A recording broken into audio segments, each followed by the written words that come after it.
नमस्कार दोस्तों, स्वागत है आपका स्टडी फॉर सिविल सर्विसेज में। यदि स्टडी फॉर सिविल सर्विसेज के छात्र हैं तो ये वाला टेलीग्राम जरूर ज्वाइन करके रखिए। यूट्यूब चैनल में हमारे साथ है तो भी ये वाला टेलीग्राम ज्वाइन करना बहुत ज्यादा जरूरी है। सारे नोटिफिकेशन, सारे अपडेट, सारे मोस्ट इंपोर्टेंट पिक्स, सारा रिवीजन सब कुछ यहाँ पे बताया जाता है। देखिए ये हमारा एससीएस डेली क्विज चैनल है, इसमें डेली क्विज होती है, बिल्कुल फ्री में, इसको जरूर ज्वाइन कर लीजिएगा। ये हमारा इंस्टाग्राम का पेज है, इसको जरूर फॉलो कर लीजिएगा। Study for civil dot services करके अगर आप इंस्टाग्राम में सर्च करेंगे तो आपको मिल जाएगा। वीडियो के डिस्क्रिप्शन में इसकी लिंक दी हुई। इसमें आप स्टोरी सेक्शन जरूर देखते रहा करिए, प्लस इसमें हाईलाइट्स आते रहते हैं और प्लस पोस्ट आती रहती है, इनको जरूर फॉलो करते रहिए।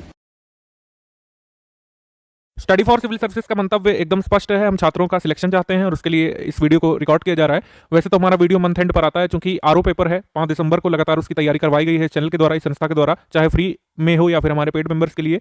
तो करंट अफेयर का वीडियो मंथ एंड पर ना आकर के अभी रिकॉर्ड किया जा रहा है। इसमें हमने 19 नवंबर तक की मेजर न्यूज़ शामिल कर ली है जो हमारे एग्जाम में पूछी जा सकती है। और लेटेस्ट में अगर आप देखें तो स्वच्छ सर्वेक्षण के आंकड़े आ चुके हैं, उसकी पिक जो है हम अभी शेयर करेंगे फ्री वाले टेलीग्राम ग्रुप में, उसको देख लीजिएगा आप। तो इस तरीके से संपूर्ण आपका करंट अफेयर पूरा होता है। यूपीपीएससी एग्जाम से पहले हमने आपको दिया था करंट अफेयर, वो 13 घंटे का वीडियो, और इस वीडियो को और अक्टूबर मंथ के वीडियो को देखने के बाद जितने भी 19 से 23 सवाल जो कि एक्सपेक्टेड है डायरेक्ट करंट अफेयर से, वो हमारे इन सभी वीडियो से कवर हो जाएंगे। और स्टडी फॉर सिविल सर्विसेज के जो पेड ग्रुप के मेंबर्स हैं, जो भी हमने अभी आपको पीछे बताया, इन सभी की पीडीएफ आपको ग्रुप में मिल जाएगी। शुरुआत करते हैं।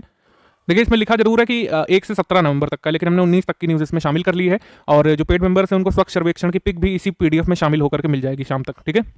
एग्रीमेंट में कोई मेजर अभी तक एग्रीमेंट नहीं आया। 1 से 19 नवंबर के बीच जम्मू कश्मीर और दुबई सरकार के बीच समझौता हुआ है। किस किस क्षेत्र में? जम्मू कश्मीर एडमिनिस्ट्रेशन ने एमओयू यहाँ पर साइन किया दुबई की गवर्नमेंट के साथ। Real estate, industrial park, IT towers, multipurpose towers, logistics, medical college, super speciality hospitals, इन सब क्षेत्रों में जम्मू कश्मीर के प्रशासन ने दुबई सरकार के साथ समझौता किया है, ठीक। मेजर यही है। बढ़ते हैं आगे, अपॉइंटमेंट्स पर आ जाएंगे। अपॉइंटमेंट्स काफी सारे हैं।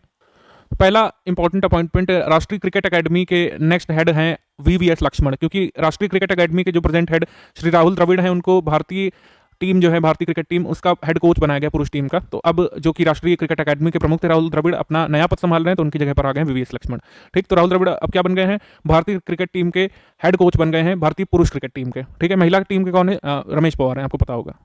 उसके बाद अतुल करवाल जो है ये चीफ बने हैं नेशनल डिजास्टर रिस्पांस फोर्स के, एनडीआरएफ के चीफ। उसके बाद सत्यनारायण प्रधान, अभी एनसीबी काफी न्यूज में था तो उसके महानिदेशक बदले हैं, तो ये आप इसमें नोट कर सकते हैं। राकेश अस्थाना का इन्होंने स्थान लिया है। सत्यनारायण प्रधान अब हेड करेंगे या फिर कह सकते हैं डीजी बनेंगे एनसीबी के, नारकोटिक्स कंट्रोल ब्यूरो के। उसके बाद वाइस एडमिरल आर हरिकुमार, ये नौसेना स्टाफ के अगले प्रमुख बन गए हैं। श्री करमबीर सिंह को इन्होंने रिप्लेस किया है, ठीक।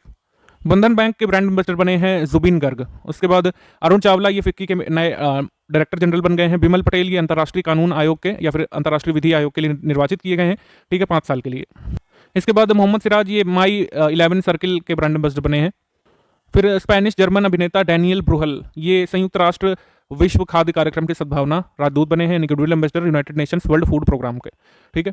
और उसके बाद पूर्व न्यायाधीश अशोक भूषण ये एनक्लैड के अध्यक्ष बन गए हैं, यानी कि National Company Law Appellate Tribunal के चेयरपर्सन, ठीक है, Ashok Bhushan. Awards and honours में सबसे पहले India Green Energy Award 2020 Indian Federation of Green Energy के द्वारा दिया जाता है। इस समय जो ऊर्जा मंत्री उनके हाथों से ये अवार्ड दिया जाएगा टीवीएस मोटर कंपनी को। किस श्रेणी में मिला है? उत्कृष्ट अक्षय ऊर्जा उपयोगकर्ता की श्रेणी में टीवीएस मोटर कंपनी को यह अवार्ड मिला है, ग्रीन एनर्जी अवार्ड 2020 में। उसके बाद 17वां वार्षिक Kids Rights International Children Peace Prize, ये विहान और नव अग्रवाल जो है दिल्ली से, उन्हें मिला है। ये अंतर्राष्ट्रीय बाल शांति पुरस्कार एम्स्टर्डम नीदरलैंड में जो अंतर्राष्ट्रीय बाल अधिकार संगठन है किड्स राइट फाउंडेशन के द्वारा, ठीक, किड्स राइट इंटरनेशनल के द्वारा। तो विहान और नव अग्रवाल का जो इनिशिएटिव है, वन स्टेप ग्रीनर इनिशिएटिव, जो ये लड़के चला रहे हैं स्कूल्स के लिए, तो उसके लिए किड्स राइट फाउंडेशन ने इनको चुना है अवार्ड देने के लिए। बुकर पुरस्कार 2021 ये दक्षिण अमेरिका के डालमन गालगुट को मिला है। इनका जो नॉवल है उसके लिए, इनके नॉवल का क्या नाम है? बेसिकली इनके नॉवल का नाम है द प्रॉमिस, ठीक है। इसमें मैन बुकर इंटरनेशनल बुकर में काफी कंफ्यूजन रहती है, सब कुछ हमने इस वजह से यहाँ पर लिख दिया है। देखिए इंटरनेशनल बुकर पुरस्कार जो है, इंटरनेशनल बुकर प्राइज, इसको ही 2021 से पहले मैन बुकर प्राइज के नाम से जाना जाता रहा है, ठीक। अब मैन बुकर प्राइज एग्जिस्ट नहीं करता, अब इंटरनेशनल बुकर प्राइज और मैन बुकर मर्ज कर दिए गए हैं। तो बुकर इंटरनेशनल प्राइज 2021, ठीक है, जिससे पहले मैन बुकर कहते थे, ये किसे मिला है लेटेस्ट में? ये डेविड डायोप को मिला है, ठीक है। यूपीएससी सीएपीएफ के पेपर में क्वेश्चन आ भी चुका है। All night blood is black के लिए डेविड डायोप को मिला है। फिर उसके बाद बुकर प्राइज 2020 ये किसे मिला है? डगलस स्टुअर्ट को, उनकी नॉवल शगी बैन के लिए, ठीक। उसके बाद जो है 3 नवंबर 2021 को डालमन गालगुट को द प्रॉमिस के लिए बुकर प्राइज 2021 मिला है। तो जो इसमें लिखा है वही आप मानिएगा, ये हर जगह से सर्च करके हमने कीवर्ड लिखे हैं, इतना स्पष्ट तरीके से किसी मैगजीन में नहीं लिखा है। आप चाहें तो इस इन्फॉर्मेशन का जरूर स्क्रीनशॉट कर सकते हैं, ठीक। उसके बाद बासव श्री पुरस्कार मरणोपरांत किसे मिला है? अभिनेता पुनीत राजकुमार को। ऑबिचरी में भी मेनली पुनीत राजकुमार की ऑबिचरी है, ठीक है। कन्नड़ फिल्म इंडस्ट्री के बहुत जाने माने अभिनेता, और काफी कम उम्र में जो है इनका निधन हुआ। 93वें ऑस्कर आ चुके हैं और 94वें ऑस्कर की एंट्रीज ओपन कर दी गई 2022 के लिए। ऑस्कर की प्रक्रिया क्या है कि हर देश से एक फिल्म जो है एंट्री के तौर पर मंगवाई जाती है, ठीक है, फॉरेन फिल्म की कैटेगरी में। तो फॉरेन फिल्म की कैटेगरी में भारत की तरफ से जो नाम भेजा गया जिसका, उसका नाम है कूजंगल, ठीक। कूजंगल जो है किस फिल्म, मतलब किस भाषा की फिल्म है? तमिल, ठीक। कूजंगल भारत की तरफ से ऑफिशियल एंट्री है। जब भारत की तरफ से ऑफिशियल एंट्री जाती है तो काफी पूछा जाता रहा है, जैसे न्यूटन को जब भेजा गया था तो कई बार एग्जाम में ये पूछा गया था। तो लेटेस्ट भारत की तरफ से ऑस्कर 2022 या फिर 94वें ऑस्कर के लिए ऑफिशियल एंट्री कौन सी भेजी गई है? तो तमिल फिल्म कूजंगल। जेसीबी साहित्य पुरस्कार ये ऑथर एम मुकुंदन को मिला है उनके नॉवेल डेली अ सॉलिलॉक्वी के लिए। वैसे ही हम बता चुके हैं आपको जेसीबी, लेकिन ऑफिशियली अवार्ड सेरेमनी अभी हुई थी तो एक बार फिर हमने दोहरा लिया इसके लिए। तेंजिंग नोर्गे राष्ट्रीय साहसिक पुरस्कार 2020, ठीक। इसमें कई कैटेगरी में ये पुरस्कार है, ठीक है, आप देख सकते हैं यहाँ पर। लेकिन इसमें ज़्यादा हाईलाइटेड है प्रियंका मोहिते का। प्रियंका मोहिते महाराष्ट्र से, इन्होंने ये जो है फर्स्ट वुमेन बनी थी माउंट अन्नपूर्णा पीक को जो है यहाँ पर फ्लैग फहराने वाली, इस पर चढ़ाई करने वाली कह सकते हैं। ये 10वीं हाईएस्ट पीक मानी जाती है पूरे वर्ल्ड में, माउंट अन्नपूर्णा, ठीक। इस पर चढ़ाई की थी प्रियंका मोहिते ने। अन्नपूर्णा जो है ये कहाँ पड़ता है बता सकते हैं? क्या ये नेपाल का पार्ट है? क्या ये तिब्बत का पार्ट है? कहाँ पड़ता है ये माउंट अन्नपूर्णा? ये एनसीईआरटी में जो लिस्ट दी हुई है कौन सी पीक किस देश में आती है, उससे हम ये क्वेश्चन पूछ रहे हैं आपसे। ये आ भी चुका है पहले, ये आप हमको कमेंट करके बताइए कि माउंट अन्नपूर्णा कहाँ पड़ता है। बाकी तेंजिंग नोर्गे अवार्ड में कम से कम नाम एक बार जरूर देखिएगा। इसमें इस तरीके से आपसे घुमा के क्वेश्चन पूछ सकते हैं कि बताइए किन किन महिलाओं को मिला है? तो प्रियंका मोहिते को और शीतल को, ठीक। ये दो महिलाएं हो गई, बाकी पुरुष हैं। पुरुषों में कौन है? Jayprakash Kumar, colonel Amit Bisht, Shrikant Vishwanathan, lieutenant colonel Sarvesh Dhadwal और जय किशन। मेजर ध्यानचंद पुरस्कार, ये पहला मेजर ध्यानचंद पुरस्कार होगा। राजीव गांधी खेल रत्न का नाम बदल करके अब मेजर ध्यानचंद खेल रत्न पुरस्कार अब इसका नाम है। ये घोषित किया गया था इस साल हुए खेल दिवस के दिन, नीरज चोपड़ा के गोल्ड जीतने से 1-2 दिन पहले की बात है, आपको याद होगा। तो इसमें इस लिस्ट को इस तरीके से तैयार करिए। कुछ लोग सोचते हैं कि पूरी रट के जाना है, आपको सब याद करना है कौन किससे है कौन किससे नहीं है। कभी कभी बहुत सटल वे में क्वेश्चन पूछा जाता है। आपसे पूछ सकते हैं कि इतने सारे ध्यानचंद खेल रत्न में से कितनी महिलाओं को मिला है, ठीक, ये पूछ सकते हैं। जैसे महिला का नाम आइडेंटिफाई कर लीजिए। अवनी लेखरा, ये तुमने कराया हुआ है, 2 गोल्ड, मतलब 2 मेडल पैरालंपिक में, 1 ब्रॉन्ज 1 गोल्ड। अभी जो है अब इनकी पुरस्कार सेरेमनी हुई थी तो फोटो काफी वायरल हो रही थी, आपने देखा होगा। ये तस्वीर काफी सोशल मीडिया में वायरल हुई थी। अगर आप देखेंगे अवनी लेखरा को हमारे राष्ट्रपति जी अवार्ड दे रहे हैं यहाँ पर, और स्पाइनल कॉर्ड में दिक्कत है अवनी लेखरा की, चल नहीं सकती हैं। तो जो है शूटिंग में इन्होंने अपना करियर परस्यू किया आगे, और आप देख ही सकते हैं सफलता। उनकी एज भी बहुत कम है। जो आदमी चल भी नहीं सकता उसके सामने जमाना चल के आएगा। अगर ये आप इंटेंट रखते हैं और उस पर जो है ईमानदारी से मेहनत करते हैं तो सब कुछ संभव है। तो महिलाओं में कौन कौन है? अवनी लेखरा है यहाँ पर, ठीक है। उसके बाद जो है लवलीना बोरगोहेन है, ये बॉक्सिंग से इन्होंने जो है ब्रॉन्ज जीता था ओलंपिक में। उसके बाद जो है मिताली राज है, ठीक। उसके बाद तो कुल मिलाकर 4 हो गए, 4 महिलाएं हैं इसमें, याद रखिएगा। और कौन कौन की स्पोर्ट्स से एसोसिएटेड है, कम से कम ध्यानचंद खेल रत्न में जरूर ध्यान रखिएगा। अर्जुन पुरस्कार हम नहीं कर रहे हैं आपसे लर्न करने के लिए, ठीक है। और ये ध्यानचंद पुरस्कार जो है लाइफ टाइम अचीवमेंट के लिए किसे मिला है, इनका भी नाम एक बार जरूर देखिएगा आप, ठीक है। बुक्स एंड ऑथर पे आ जाते हैं। मोस्ट इंपॉर्टेंट बुक्स ही करेंगे। मॉडर्न इंडिया, ये किताब तो काफ़ी जो है काफ़ी लोग बाय करेंगे इसको। मॉडर्न इंडिया किताब है, कॉम्पिटिटिव एग्जाम्स के लिए है। पूनम दलाल दहिया की है, assistant superintendent of police Gurugram में पूनम दलाल दहिया, इनकी किताब मॉडर्न के अलावा एंशियंट और मिडिवल की भी आती है, ठीक है। और उसके बाद बढ़ते हैं Sunrise Over Ayodhya. Sunrise Over Ayodhya Nationhood In Our Times, इसको लिखा है सलमान खुर्शीद ने। तो ये किताब काफ़ी इंपॉर्टेंट हो जाती है। किसी नेता अभिनेता के द्वारा कोई किताब लिखी जाती है तो उसी को जनरली ऐसा देखा गया एग्जाम में पूछा जाता है, ये ट्रेंड है, ठीक। और कुछ या तो बहुत रिनोड लेखक हों, फॉर एग्जांपल जैसे रस्किन बॉन्ड की किताब काफ़ी पूछी जाती रही है, ठीक। सलमान रश्दी की किताब अगर कोई नई आई है, चेतन भगत की कोई किताब अगर नई आई है, तो ये सब पूछी जाती हैं, ठीक। देन उसके बाद unshackling India, hard truths and clear choice for economic revival, ये किसने लिखी है? अजय छिब्बर और सलमान अनीस सोज ने। उसके बाद द सेज विद 2 हॉर्न्स, ठीक। द सेज विद 2 हॉर्न्स लिखी सुधा मूर्ति ने, ये भी लेखिका इनकी किताब में आती रहती हैं। द सिनेमा ऑफ सत्यजीत रे, भास्कर चट्टोपाध्याय ने लिखी है। Nehru, the debates that defined India, इसको लिखा है त्रिपुर दमन सिंह और आदिल हुसैन ने मिलकर के। एम्स में एक जंग लड़ते हुए, ये किताब लिखी है रमेश पोखरियाल निशंक ने, ठीक। ये भी काफी इंपॉर्टेंट है। उसके बाद finding a straight line between twist and turns, ये लिखी असीम चावला ने। इतनी किताब हम करेंगे। डे डेट्स थीम जो रीसेंट होते हैं उनको थोड़ा ध्यान से करना चाहिए, तो सभी इंपॉर्टेंट डेज हमने ले लिए हैं। क्लीन ग्रीन विलेज वीक ये मनाया गया था आपका हरित ग्राम सप्ताह 29 अक्टूबर से 4 नवंबर तक, ठीक। मनरेगा के तहत मनाया गया था, याद रखिएगा। उसके बाद अंतर्राष्ट्रीय इंटरनेट दिवस 29 अक्टूबर को, फिर राष्ट्रीय एकता दिवस नेशनल यूनिटी डे 31 अक्टूबर को, फिर वर्ल्ड सिटीज डे 31 अक्टूबर को, वर्ल्ड वीगन डे 1 नवंबर को, राष्ट्रीय आयुर्वेद दिवस 2 नवंबर को, फिर सुनामी जागरूकता दिवस 5 नवंबर को, शहरीकरण या नगरीकरण दिवस, ठीक है। वर्ल्ड टाउन प्लानिंग डे भी इसको बोलते हैं 8 नवंबर को। टाउन प्लानिंग हमारा सिलेबस का पार्ट है, यूपीपीएससी में मेंस में भी है, तो ये आप जरूर एक बार मेंस के लिए भी याद रखिएगा। उसके बाद उत्तराखंड डे ये होता है 9 नवंबर को, ठीक है। उसके बाद राष्ट्रीय शिक्षा दिवस ये होता है 11 नवंबर को। मानव संसाधन विकास मंत्रालय जब एग्जिस्ट करता था, ठीक है, तब उसने इसको 2008 से मनाने की घोषणा की थी। उसके बाद निमोनिया डे ये होता है 12 नवंबर को।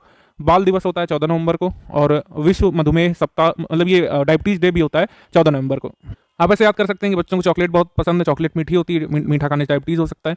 ऐसा रफली आप याद रख सकते हैं कि बाल दिवस और मधुमेह दिवस एक ही दिन होता है। जनजातीय गौरव दिवस काफी इंपॉर्टेंट है, ये आगे तक पूछा जाता रहेगा। बिहार पीसीएस वाले इस पर ध्यान दीजिएगा, अगले साल भी आ सकता है कि किस डेट को मनाते हैं, क्योंकि आप वैसे तो जनजातीय से जोड़ लेंगे कि भगवान बिरसा मुंडा की बर्थ एनिवर्सरी पर इसको घोषित कर दिया गया है। कहाँ से घोषित किया गया है? भोपाल के एक समारोह से, ठीक। लेकिन ये किस डेट पर मनाया जाता है ये भूल सकते हैं, यही आयोग जो है पॉइंट कर सकता है।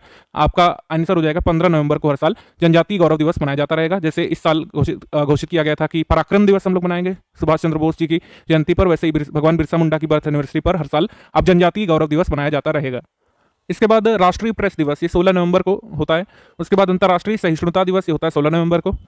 उसके बाद डिफेंस में हम देखेंगे स्मार्ट एंटी एयरफील्ड वीपन का सफल परीक्षण किया गया राजस्थान से, ठीक। तो इसका परीक्षण कहाँ से किया गया? जैसलमेर राजस्थान से, इतना काफी है, ठीक।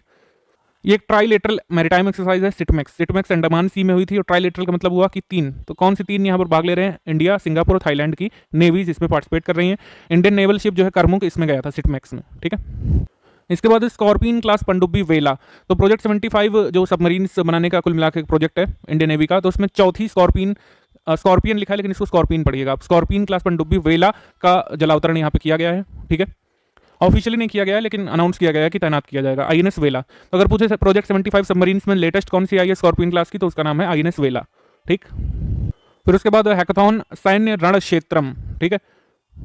तो साइबर सुरक्षा हैकाथॉन जो है, हैकाथॉन बेसिकली जो है हम लोग कह सकते हैं कंप्यूटर साइंस की भाषा में इसको कंपटीशन बोल सकते हैं, ठीक है। तो साइबर सुरक्षा कंपटीशन या हैकाथॉन ये हुआ था 16 अक्टूबर से 30 दिसंबर के बीच होगा, मतलब ये इंडियन आर्मी कंडक्ट कर रही है। इसका नाम ध्यान रखिएगा, सैन्य रण क्षेत्रम। इसके बाद द्विपक्षीय सैन्य अभ्यास एक्सरसाइज शक्ति 2021। तो शक्ति 2021 जो है ये फ्रांस के फ्रीजेस में होगी, फ्रांस के साथ हम लोग करते हैं शक्ति। उसके बाद ब्लू फ्लैग ये जो है ये कल कह सकते हैं हम लोग इजराइल के ओविडा में होगा, और इसमें मतलब ये हो चुका है और इसमें इंडियन एयरफोर्स ने भाग लिया था। तो ये ब्लू फ्लैग एक एयरफोर्स की एक्सरसाइज है, नेवी की नहीं है। एंड इसके बाद Indian naval fast attack craft T-80। T-80 ये जो है इसको डी कमीशन कर दिया है, यानी सेवा मुक्त कर दिया है मुंबई से। उसके बाद 7 नई रक्षा कंपनियां जो मोदी जी द्वारा अनाउंस की गई थी, उनका नाम एक बार जरूर देखिएगा, ठीक है। उसमें कौन कौन सी है? Munitions India limited, armoured vehicles Nigam limited, advanced weapons and equipment India limited, troop comforts limited, Yantra India limited. उसके बाद है आपकी इंडिया ऑप्टेल लिमिटेड और ग्लाइडर्स इंडिया लिमिटेड, ठीक। उसके बाद इसका नाम आप स्क्रीनशॉट रख सकते हैं, एक बार देखिएगा, हो सकता है पूछ लेकिन इनमें से कौन सी नहीं है, ठीक। 7 के नाम एक बार रफली आपको देखने हैं कि ट्रूप है, यंत्र है, इंडिया ऑप्टेल है, ग्लाइडर्स है, आर्मर्ड व्हीकल्स है, एडवांस वीपन्स इक्विपमेंट है और म्यूनिशंस इंडिया लिमिटेड, ठीक। ऐसे 1-2 बार मन में बोलिए, याद रह जाएगा, इतना काफी है। नेपाल के सेना प्रमुख को general of the Indian army की मानद पोस्ट दी गई है। पिछली बार जब हमारे यहाँ के एम नरावणे वहाँ पे गए थे नेपाल में, तो वहाँ उनको ये आर्मी जनरल की मानद पोस्ट दी गई थी, और उसी के शिष्टाचार के रूप में जब नेपाल के यहाँ पे आए हैं प्रभुराम शर्मा, तो उनको प्रेसिडेंट जी के द्वारा भारतीय सेना के जनरल की मानद पोस्ट दी गई है। तो ये एक औपचारिक मतलब समारोह था, ठीक। उसके बाद तुशील P1135.6 फ्रिगेट। तो फिर फ्रिगेट जो है जो रूस के कैलिनग्राद में यांटार शिपयार्ड में लॉन्च किया गया है, इसका नाम क्या है? बस इतना ही पूछ सकते हैं, क्योंकि नाम से बहुत प्रेम है यूपीपीएससी को टर्म से। आपसे पूछेंगे कि जो है कैलिनग्राड रशिया में जो शिपयार्ड, कैलिनग्राड रशिया शिपयार्ड में जो फ्रिगेट अभी लॉन्च किया गया इंडियन नेवी का, उसका नाम क्या है? तो उसका नाम है तुशील। तुशील का अर्थ होता है प्रोटेक्टर शील्ड। उसके बाद वेलियात नाम का ये वायु रक्षा अभ्यास, ये सेंट्रल डेजर्ट ईरान में किया गया था, ईरान और भारत के अर्धसैनिक रिवॉल्यूशनरी गार्ड के बीच, यानी paramilitary revolutionary guard of India और ईरान की आर्मी के बीच, वहां ईरान में सेंट्रल डेजर्ट में हुआ था वेलियात। इसको विलायत मत पड़िएगा, वेलियात ही है। ऑबिचुरीज में हम देखेंगे मन्नू भंडारी का निधन हो गया 90 वर्ष की आयु में। उनका जो सबसे फेमस उपन्यास था वो था आपका बंटी। उसके बाद अहमद शाह अमजदई ये अफगानिस्तान के पूर्व प्रधानमंत्री और प्रसिद्ध जिहादी नेता हुआ करते थे, नहीं रहे। उसके बाद अभी बरोट ये सौराष्ट्र रणजी टीम के बैट्समैन थे, ये बहुत कम उम्र की आयु में नहीं रहे। उसके बाद आनंद शंकर पंड्या विश्व हिंदू परिषद के पूर्व उपाध्यक्ष थे, नहीं रहे। पुनीत राजकुमार काफी इंपॉर्टेंट है, ठीक है, कन्नड़ अभिनेता थे, ये नहीं रहे 46 वर्ष की आयु में। फिर स्कीम्स भी काफी सारी है। One sun one world one grid, इसके बारे में थोड़ा सा हमने आपको पहले ही बता दिया था अक्टूबर मंथ में कि किसने लॉन्च किया है? आईएसए ने। कहाँ पे लॉन्च किया है? COP26 में, ठीक है, ग्लासगो में। तो one sun one world one grid ये किस संगठन से एसोसिएटेड है? तो इसका आंसर हो जाएगा इंटरनेशनल सोलर अलायंस। इसका कुल मिलाकर उद्देश्य क्या है कि एक ट्रांसनेशनल इलेक्ट्रिसिटी ग्रिड सेटअप करेंगे, जिससे सोलर पावर प्राप्त करने वाली कंट्रीज है वो अदर कंट्रीज को भी उससे फायदा पहुंचा सके, ठीक। तो किसने किसने इसको लॉन्च किया है ये पूछ सकते हैं, तो इसका आंसर हो जाएगा प्रधानमंत्री मोदी जी और बोरिस जॉनसन। एक डेयरी सहकार स्कीम लॉन्च की गई है। डेयरी सहकार मतलब ये डेयरी सहकार स्कीम अमूल के साथ मिलकर के राष्ट्रीय सहकारी विकास निगम द्वारा लागू की जाएगी, ठीक है। और 75वें स्थापना वर्ष जब मनाया जा रहा था 31 अक्टूबर 2021 को, तभी अमूल ने ये जो है समारोह में इसकी घोषणा की थी, ठीक है। मिनिस्ट्री ऑफ कॉर्पोरेशन के जो इस समय जो हेड हैं श्री अमित शाह, गृह मंत्री भी, तो उन्होंने इस स्कीम को लॉन्च किया। आनंद गुजरात में डेयरी सहकार स्कीम, इसको इंप्लीमेंट कौन करेगा, ध्यान रखिएगा, national cooperative development corporation NCDC। Samudrayaan काफ़ी न्यूज़ में रहा, बहुत ज़्यादा तो नहीं एक्सपेक्टेड है प्री पॉइंट ऑफ व्यू से, मेंस के लिए समुद्रयान काफ़ी जरूरी हो सकता है। तो किसने लॉन्च किया, ये हमने लिख दिया है। कहाँ से लॉन्च हुआ, ये काफ़ी ज़रूरी है कि समुद्रयान को कहाँ से लॉन्च किया गया। तो उसका आंसर आपको चेन्नई याद रखना है, ठीक है, क्योंकि कोस्टल डिस्ट्रिक्ट के नाम दे सकते हैं, भुवनेश्वर दे सकता है और कोच्चि दे सकता है, चेन्नई दे सकता है, उसमें चेन्नई आपको याद रखना है, ठीक है। उसके बाद दुआरे राशन स्कीम, ये दुआरे राशन स्कीम वेस्ट बंगाल ने कहा है कि लॉन्च करेंगे। WBPSC के लिए जरूरी हो सकता है, उसमें स्कीम्स वगैरह पूछी जाती हैं वेस्ट बंगाल PCS में। बाकी लोग खाली ये ध्यान रखें कि दुआरे सरकार किसकी स्कीम है, किस राज्य की, ये है वेस्ट बंगाल गवर्नमेंट की। उत्तर प्रदेश स्वास्थ्य थाने मलिन बस्ती पुनर्विकास नीति अभी जारी की गई है उत्तर प्रदेश सरकार के द्वारा। कभी कभी हमारे यूपी करंट अफेयर में बहुत कोर क्वेश्चन भी पूछ लेते हैं कि बताइए ये जो in situ slum redevelopment policy है किस मंथ में अभी जारी की गई, तो उसका आंसर नवंबर 2021 याद रखिएगा, ठीक। उसके अलावा बेसिक चीज़ें क्या है कि जो है, वैसे एग्जैक्ट डेट क्या है इसको जारी किए जाने की, 28 अक्टूबर 2021, ठीक। तो इस पॉलिसी के तहत किसी भी बस्ती को, हैबिटेट को स्लम घोषित किया जा सकता है जिसमें न्यूनतम 300 व्यक्ति निवास करते हो और उनके डेवलपमेंट के उद्देश्य से उन्हें स्लम घोषित किया जाएगा, ठीक। तो उत्तर प्रदेश में स्लम कैसे डिफाइन करेंगे किसी को, सेक्शन 3 जो है Uttar Pradesh slum areas improvement and settlement act 1965 के सेक्शन 3 के तहत, ठीक। State urban development agency UP की जो है उसको डेजिग्नेट किया गया है मलिन बस्ती सुधार के लिए एक नोडल एजेंसी के रूप में।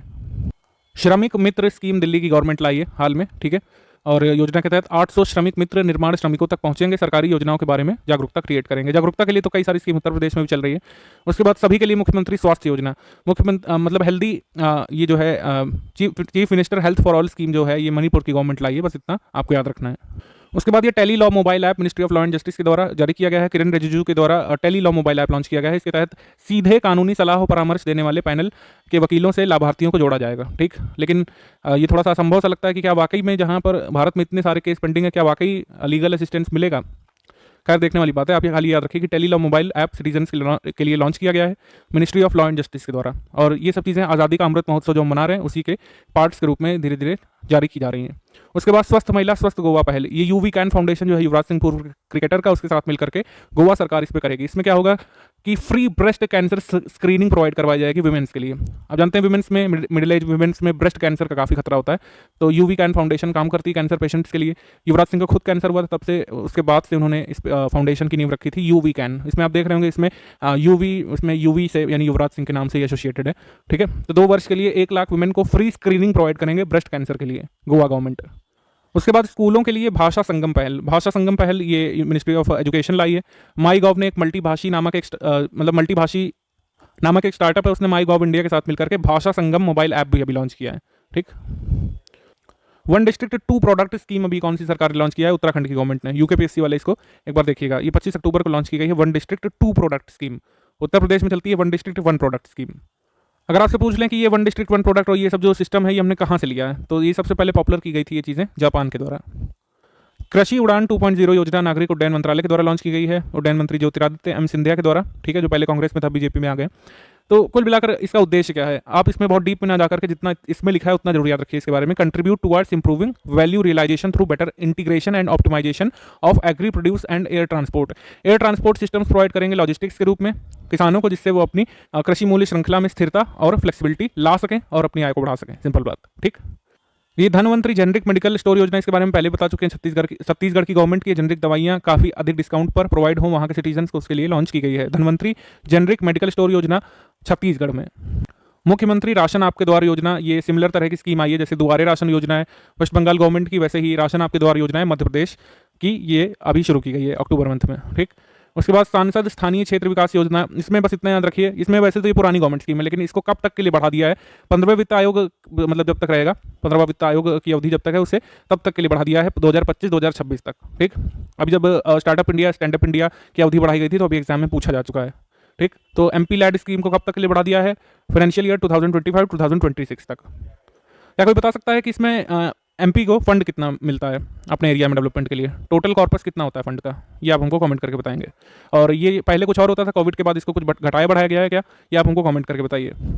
इसके बाद राम वन गमन पर्यटन परिपथ योजना, छत्तीसगढ़ की गवर्नमेंट ने जो है राम वन गमन पर्यटन परिपथ योजना के पहले चरण का उद्घाटन किया है, ये याद रखिएगा। स्पोर्ट्स करंट अफेयर में हम देखेंगे कि 71वें और 72वें ग्रैंड मास्टर के नाम आ गए हैं, तो जैसे जैसे नए आते जाएं बस उन्हीं को याद रखना होता है। हमने जैसे आपको बताया कि संकल्प गुप्ता आप भारत के 71वें ग्रैंड मास्टर होंगे और 72वें ग्रैंड मास्टर होंगे मित्रभा गुहा, ठीक, वेस्ट बंगाल से। उसके बाद वीटीबी क्रेमलिन ओपन 2021 में पुरुष एकल विजेता असलान करातसेव हैं, नाम से पता चल रहा है रशिया से हैं। मैरिन सिलिक ये क्रोएशिया से, एनेट कोंटेवाइट ये एस्टोनिया से विजेता, और महिला एकल में उप विजेता एकैटरीना अलेक्जेंड्रोवा। अक्टूबर मंथ के लिए ICC player of the month हैं आसिफ अली पाकिस्तान से और आयरलैंड से लॉरा डेलानी। उसके बाद WTT कंटेंडर टूर्नामेंट में भारत की मणिका बत्रा और अर्चना गिरीश कामत ने विश्व टेबल टेनिस प्रतियोगी लॉस्को में महिला युगल का खिताब जीता है कुल मिलाकर के। उसके बाद योनेक्स डच ओपन, ये डच ओपन पूछा जाता रहा है, तो डच ओपन में पुरुष एकल विजेता लोह यिन येव रहे हैं सिंगापुर से, और फाइनल में इन्होंने लक्ष्य सेन को हराया था जो कि भारत से हैं, ठीक। और महिला एकल विजेता क्रिस्टीन कुबा रही हैं एस्टोनिया से, और उप विजेता अबिगेल होल्डन इंग्लैंड से। बिग बैश लीग में उन्मुक्त चंद खेलते हुए दिख सकते हैं, संन्यास भी ले चुके हैं, ज़्यादा इनका कोई बड़ा क्रिकेट करियर रहा नहीं इंटरनेशनल इंडियन क्रिकेट में। उन्मुक्त चंद बिग बैश लीग में मेलबर्न रेनगेट्स टीम से खेलेंगे और पहले भारतीय पुरुष क्रिकेटर होंगे बिग बैश लीग से जुड़ने वाले। उसके बाद आईसीसी हॉल ऑफ फेम में हाल में किसे शामिल किया गया, जेनेट ब्रिटेन को और महिला जयवर्धने को, शॉन पोलाक को। उसके बाद यूरोपियन ओपन 2021 के रिजल्ट्स में पुरुष एकल विजेता हैं जैनिक सिनर और उप विजेता हैं डीगो शॉर्ट्समैन। उसके बाद T20 विश्व कप 2021 किसने जीता है, ऑस्ट्रेलिया ने फाइनल में न्यूजीलैंड को हरा करके जीता था। क्रिकेट प्रेमियों को पता है, जो क्रिकेट नहीं देखते वो इतनी बात नोट कर लीजिएगा। उसके बाद वर्ल्ड किक बॉक्सिंग चैंपियनशिप, 13 वर्षीय तजामुल इस्लाम भारत का प्रतिनिधित्व करने वाली पहली अमेरिकी बालिका बनी थी। मिस्र के केरो या फिर काहिरा में विश्व किक बॉक्सिंग चैंपियनशिप में अंडर 14 आयु वर्ग में इन्होंने स्वर्ण पदक जीता है, ठीक है, काफ़ी इंपॉर्टेंट है ये, काफ़ी न्यूज़ में रहा था ये। बर्मिंघम 2022 राष्ट्रमंडल खेलों में पहली बार वुमेन्स क्रिकेट खेला जाएगा T20 फॉर्मेट में, ये भी काफ़ी इंपॉर्टेंट है।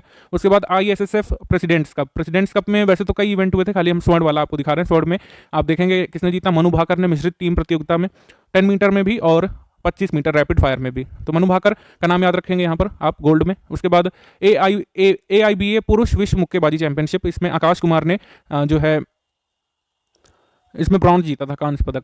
तो AIBA मेंस वर्ल्ड चैंपियनशिप में कोई भी मेडल जीतने वाले 7वें इंडियन मेल बॉक्सर बने हैं, इस वजह से जरूरी है, ठीक है। कोई भी एक मेडल जीतने वाले, चाहे ब्रॉन्ज चाहे गोल्ड चाहे सिल्वर, इसमें एक मेडल जीतने वाले कुल मिलाकर 7वें भारतीय पुरुष मुक्केबाज बने हैं, इन्होंने कांस्य पदक जीता यहाँ पर, ठीक है। ये सर्बिया के बेलग्रेड में हुआ था आपका टूर्नामेंट।